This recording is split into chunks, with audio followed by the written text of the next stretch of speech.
Hello and welcome to the channel. Today we are going to see what kind of answers and what kind of questions we're left with when it comes to the Trump assassination attempt. Uh, let's let's just jump right into it. We're going to start with footage from Spa Guy. He's ran a drone thoroughly over the area and provided us with actually a lot of really good information that we're going to use. Really appreciate this guy putting the effort. You can tell this is not his cup of tea. He has other things that he likes to talk about, and I can't help but feel that this is another person out there that saw something, said that doesn't really make sense, and felt compelled to act. And considering that's my channel name, I kind of I understand. So let's see what he has to show us today.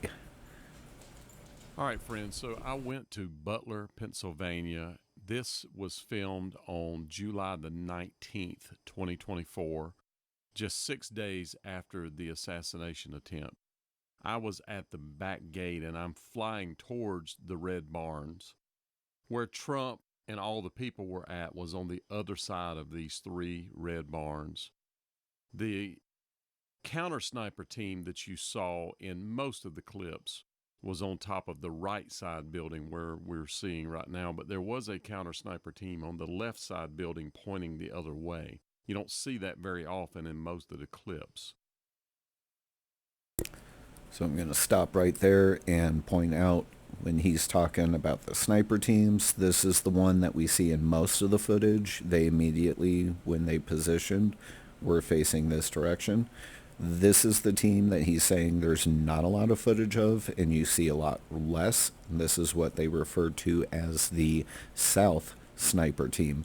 And when they originally positioned, they faced this direction, the opposite way. You don't have two sniper teams face the same direction.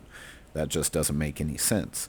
Now, these guys did reposition to face the threat, and that right there is one of the biggest questions I have that remain unanswered is when did they get the order to reposition? Because that's not something they would have just, hey, I feel like looking this way now. No, somebody told them there is a threat this direction. And if somebody told them there was a threat this direction, why did the ground crew not act like there was a threat? Were they not informed? Were they out of the loop? That's a big concern right here. Anyways, let's continue.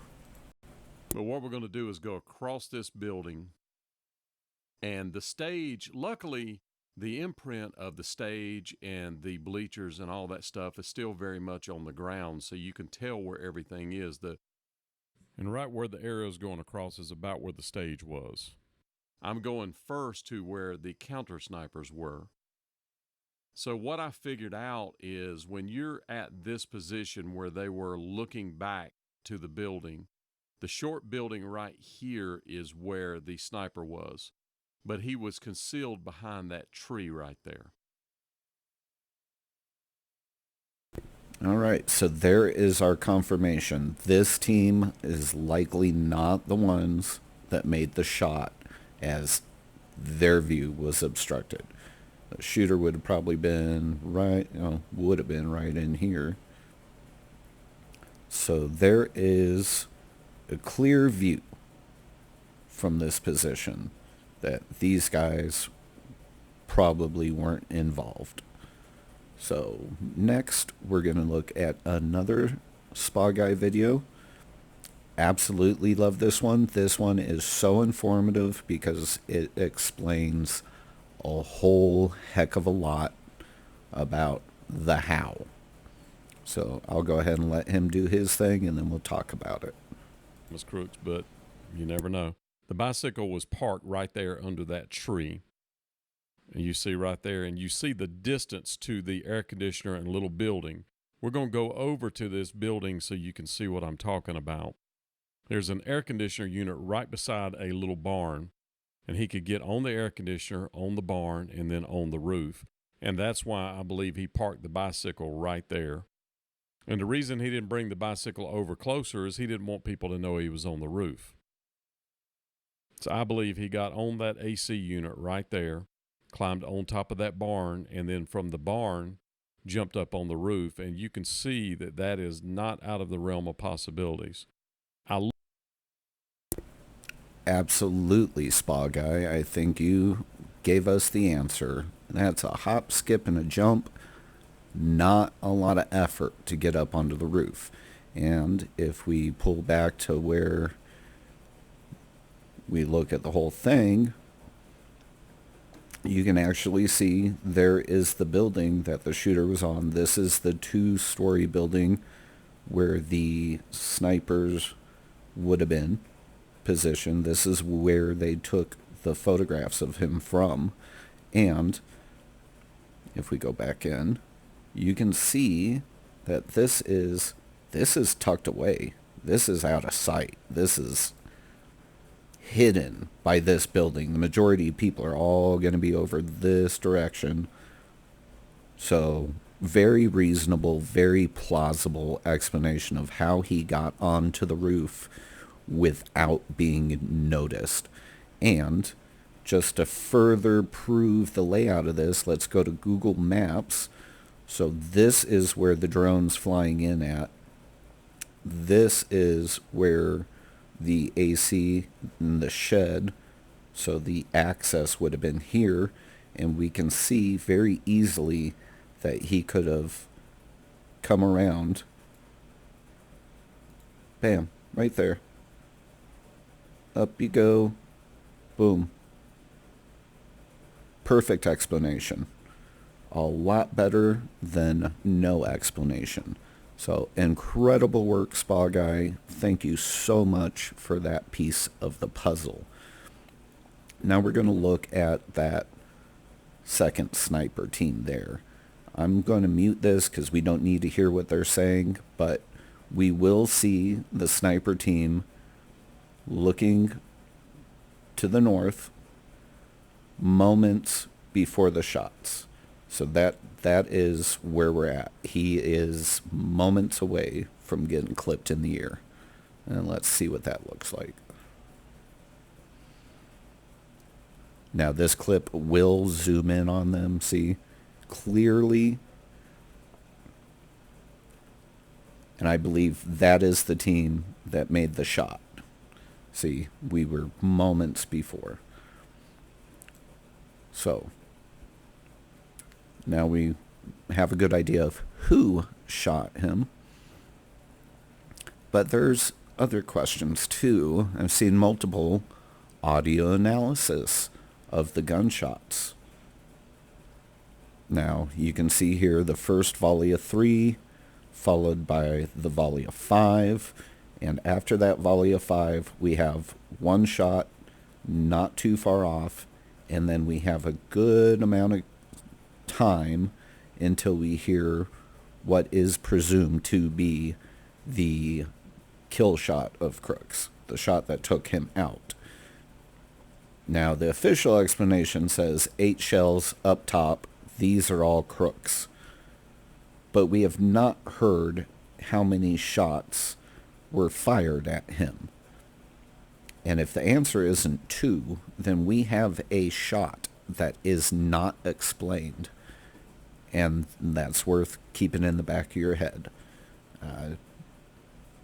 What does it mean right now? We can only speculate. But in essence, it means we need an explanation of where this shot came from. Was it local enforcement? Was it Secret Service? What was it? Anyways, that is Peak Prosperity. If you want to go look at his analysis, he goes over quite a lot and quite in depth. But for me, the point of this video, I just want to illustrate we only know of 9 shots, but there appear to be 10. Okay. So then from there, we're going to move on, and we're going to look at what this guy has to say in response to, hey, how's this supposed to normally play out? Like, what procedures is, how does communication supposed to work here? Light of the apparent breakdown in communications on July 13th. Thank you for that question, Senator. So we're looking at our procedures.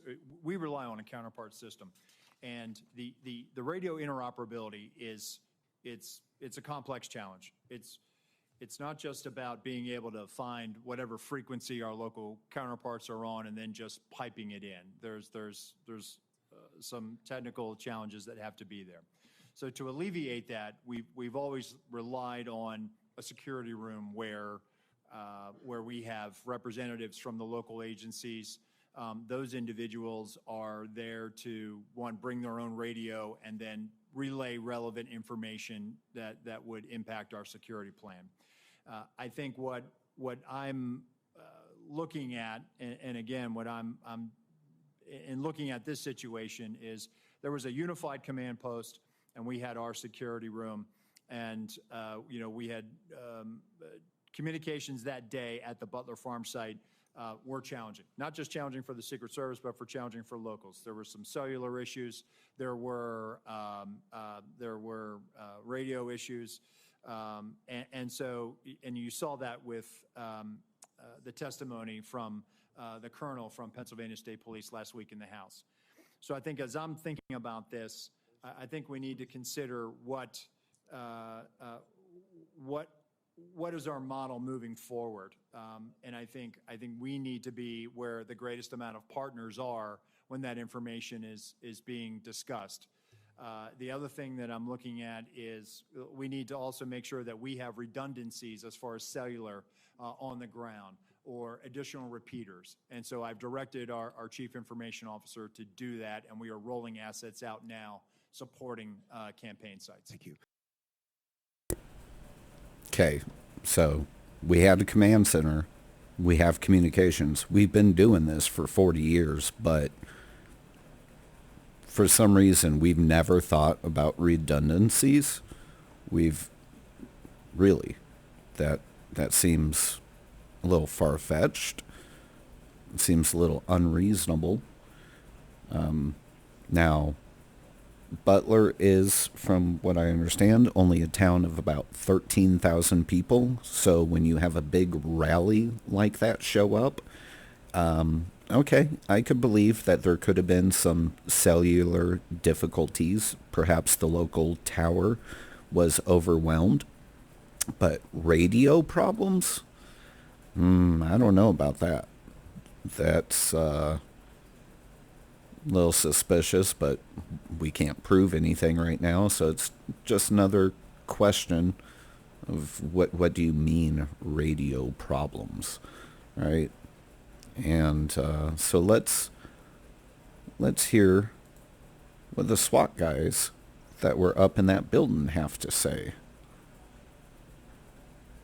We had a text group between the local snipers that were on scene. I had sent those pictures out to that group and advised them of what I noticed and what I'd seen. What do you think is transpiring once you send in what you've sent in? I assumed that there would be somebody coming out to, speak with this individual or, find out what's going on. So how do you know if Greg's concerns about crooks are being relayed properly? We don't. We have to assume that when he put that information out to command, that command took that information and did something with it. We don't know if they did. None of the concerns appear. And we'll stop right there. So we learn a lot from this little clip right here. So the original body cam footage that was released of the 2 snipers and 1 Secret Service agent on the roof over the body, well, this is Greg. Greg was the tatted up dude. Greg is the one that sent the picture. Greg is the one that was relaying information or putting information out there. And nowhere in Greg's response did he say, we left our position to go look for him. No, instead he said, we assumed that command would send someone. That's an interesting discrepancy, because I remember hearing an official story saying one of the snipers left and forgot their key card and could not get into the building again and had to call the other sniper down to let him in. And that was the explanation of why these guys did not see the sniper. So interesting. Very interesting. So let's look at what those communications were.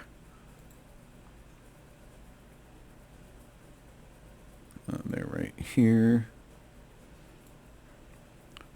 So I'll just read this to you. We don't need to hear what Fox is talking about here. But his communication starts, and we also glean from this that there are 2 people in this group chat. I feel like that should be more. I feel like everyone should be in this group chat.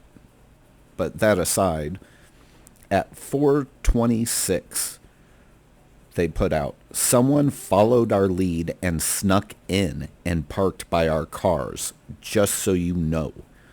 I'm letting you know because you see me go out with my rifle and put it in my car, so he knows you guys are up there. He's sitting to the direct right on a picnic table about 50 yards from the exit. And that second message is timestamped 4:27. At 4:27, again, he gets a thumbs up in a reply. I don't know who's replying to him. I have to assume this is whoever's supposed to be talking to command, if not command itself. And then another 12 minutes later, they write, Roger that. So by 4:39, they've got eyes on him. Very interesting. And then they further add at about 5:50, it looks like, that bike wasn't there when I pulled out. Maybe have them check the car. And then 5:38, he has photos. The photos from the second floor are sent, followed with a message also timestamped 5:38 that reads, kid learning. I'm sure that was a predictive text failure. It probably should be lurking. Kid leaning around building we are in. AGR, I believe it is. I did see him with a rangefinder looking towards stage. FYI, if you want to notify SS snipers to look out. I lost sight of him. Also a bike with a backpack sitting next to it in the rear of the building that was not seen earlier. Okay?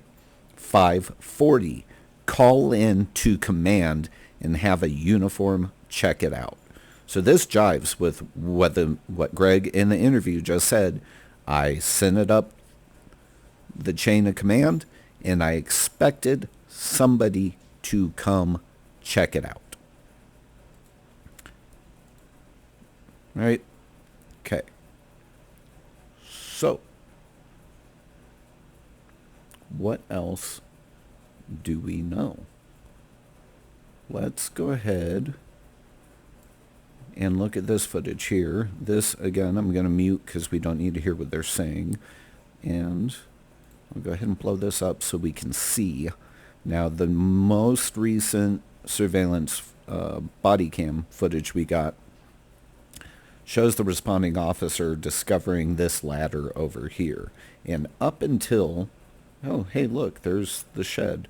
Up until the shed explanation, I was trying to figure out where this ladder is, and I have to assume this is the collapsible ladder that we see in the footage of the cops racing to the building when they are trying to break open the gate with their vehicle. There is one officer that throws a small black ladder over the fence, and I have to believe that this is that collapsible ladder. This ladder, early on, a lot of people probably were thinking this is how the shooter got up here.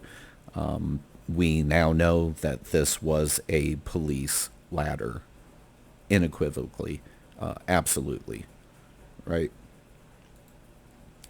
So we've explained the ladders, and I can't recall for sure, but I believe I saw footage that showed a ladder over here as well.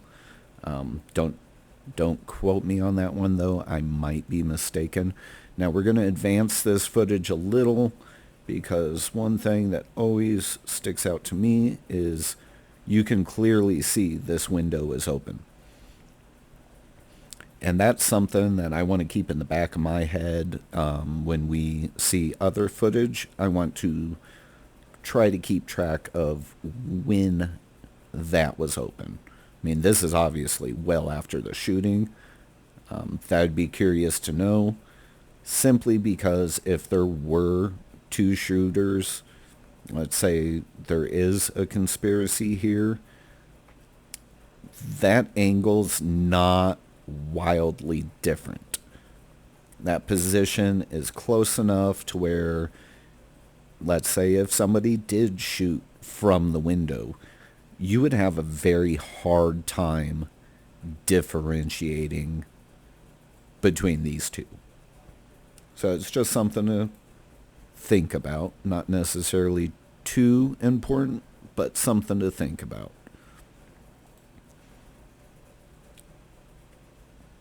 Now, let's go to another question I have here, and this is just going to be real short. This is one of the officers getting up onto the roof and arriving at the body, and yeah, let's see what they have to say here. All right.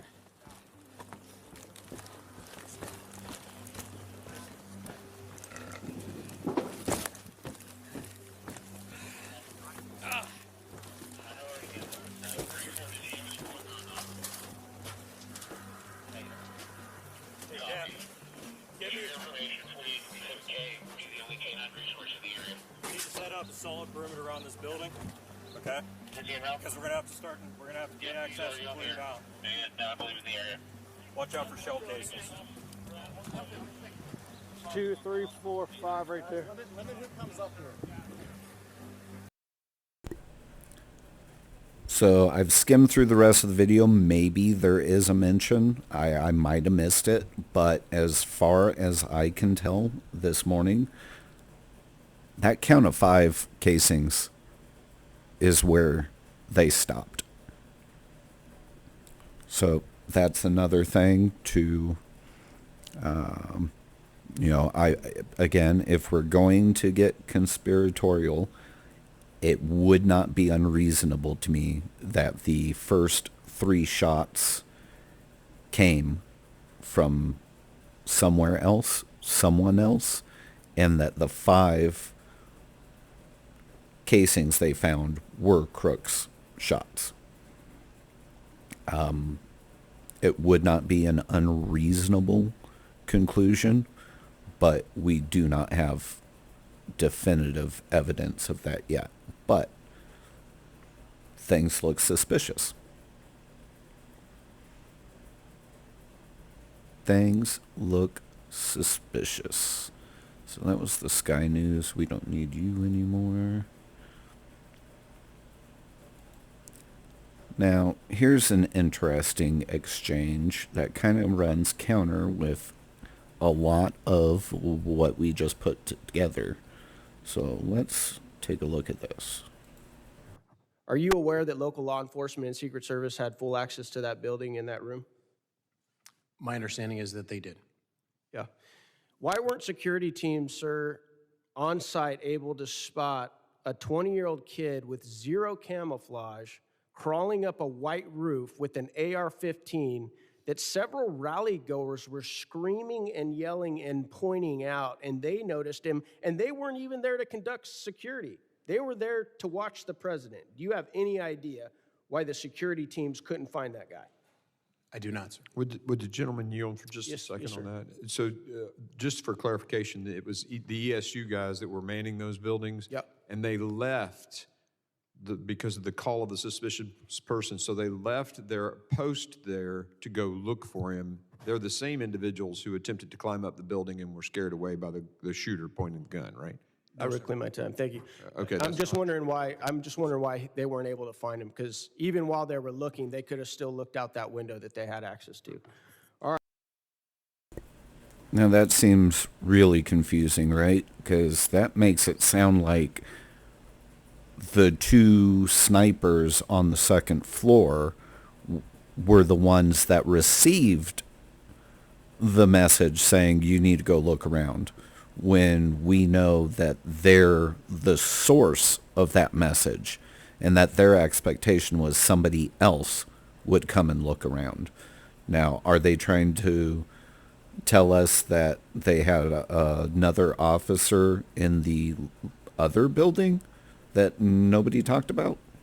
That doesn't really jive with what we're seeing, so a little concerning. All right, now let's address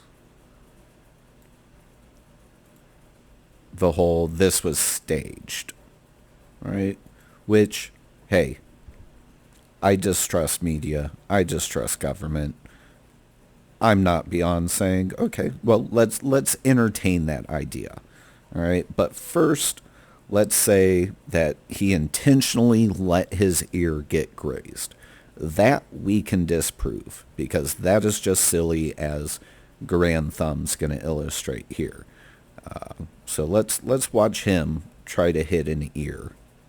Okay, I'm going to be taking 3 shots now, and I want to be very clear. I cannot even see the ears, but I'll guess. If I was intentionally trying to shoot them, this would be a hard shot. All right, Charles, you on glass? On glass. On you.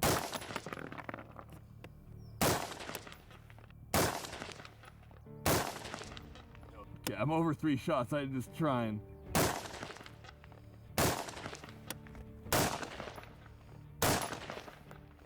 Okay, so to be clear, we're using... That's enough of that. So definitely did not allow himself to get grazed, but hey, let's entertain that conspiracy. If it was staged, then nothing's off the table. He could have had his ear injured prior. Could have been a deliberate injury, a surgical cut, right? And it could have been that way, and it had a perfectly realistic prosthetic over the damaged area, and the shots were over the PA system. There was no actual shots. It was just noises, and he had the blood pack, and he ripped the prosthetic off. Okay, that it could happen. I doubt it did, but it could happen. And yeah, it's not a reasonable explanation, but sure, let's entertain that idea. Anything's possible. I can't imagine that that's true, but sure. Now, the only problem with that is you still had to convince a guy to get up on the roof and die. Yeah, still had to get somebody to sacrifice themselves, which, hey, you know what? That could have happened too. I don't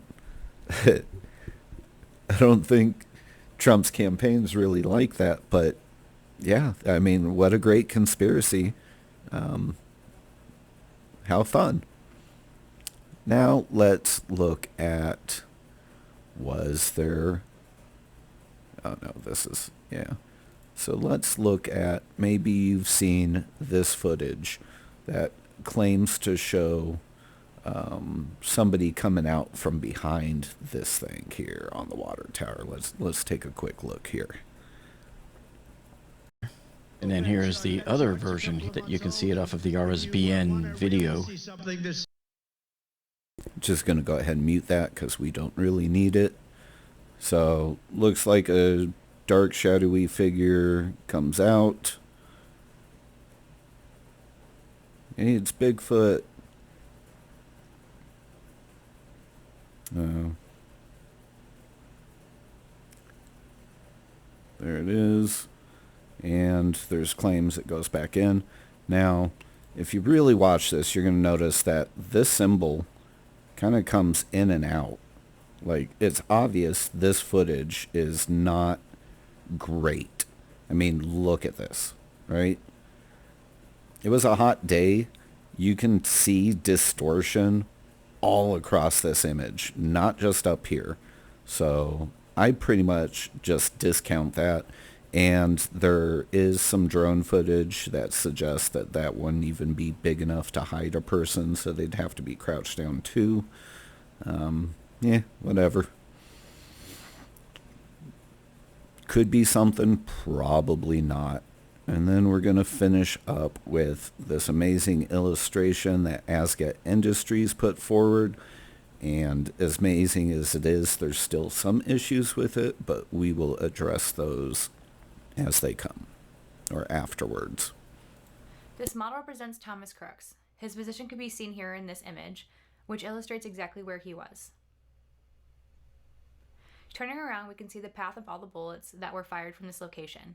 I placed a 10-foot red disc downrange to represent what an average shooter could hit easily. Now let's take a look at this first shot fired. Coming from our key location, bullet 1 grazes President Trump's ear. This is the same bullet that hits a spectator in the stands. We know this through video evidence. As President Trump is talking, the first shot rings out just after he says, "Take a look at what happened." Something that said, "Take a look at what happened." We can see the vapor trail of a bullet strike, which is the same bullet that struck President Trump's ear a split second earlier, and this video is this location here. Back at the podium, President Trump is shot and grabs his ear, falling to the ground as more shots rang out. In total, there were 7 or 8 shots, so let's rewind and watch this at regular speed. Take a look at what happened.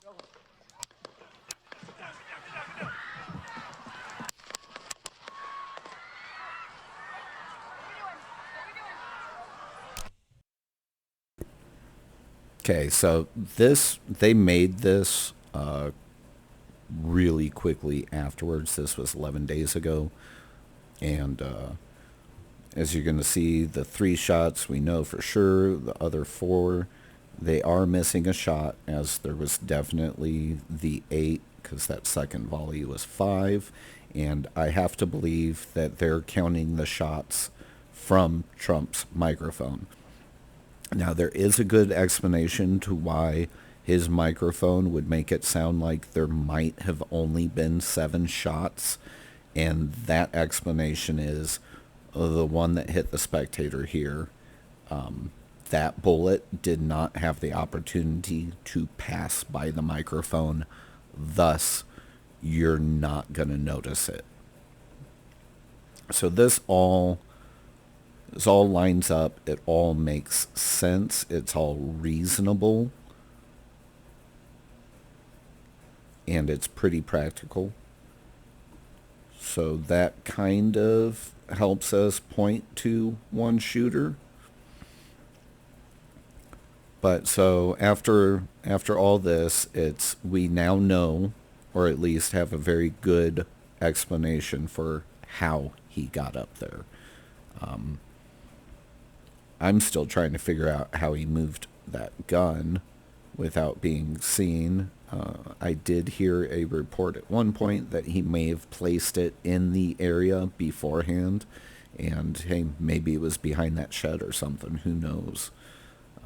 But we do have a good explanation of how he got up there. We have conflicting reports on how the ESU team responded, and we have a lot of questions about how the communication was doled out.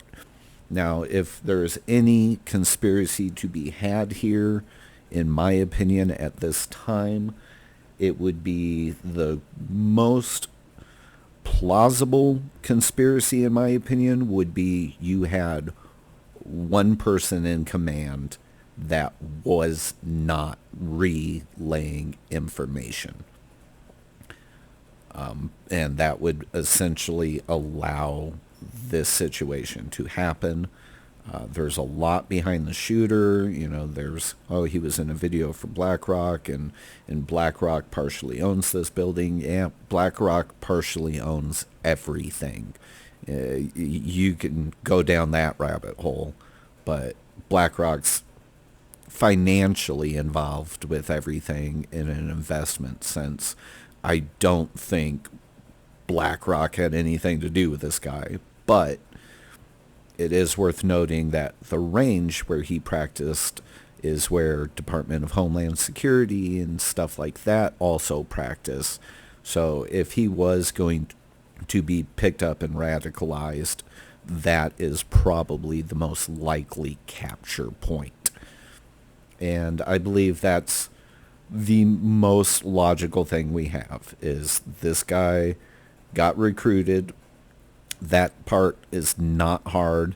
If you have an awkward 20-year-old male that's in need of attention, we'll say, you can have a female officer get him to do just about anything, right? That's reasonable. A deliberate breakdown of communication, that's plausible. But I don't think we'll ever find it to be a giant top-down, the director of Secret Service told key people to stand down and cleared the way for this to happen. It does look like the biggest failure is not securing this, right? Which technically they did. They had assets over there. Assets identified the threat. So really the big problem is the communication with the Secret Service. And again, we know some communication had to have made it through, because otherwise the second sniper team, that South team, never would have repositioned. So very, very weird. Again, I really wish we could see when that second team repositioned, because I have a feeling that would be the explanation, is right before he started shooting. They said, oh yeah, we got something suspicious, but they gave him enough time. It's really hard to come to anything conclusive here, but, you know, as the days go, we'll see what more we can unpack, but that's a good handful of my observations at this point. All right. Well, I hope I wasn't too boring. I hope you guys feel a little more informed, or whatever. And, you know, like, share, subscribe if you made it this far, and I appreciate you coming and hanging out with me today. And I look forward to seeing you on the next video. So you have a great one.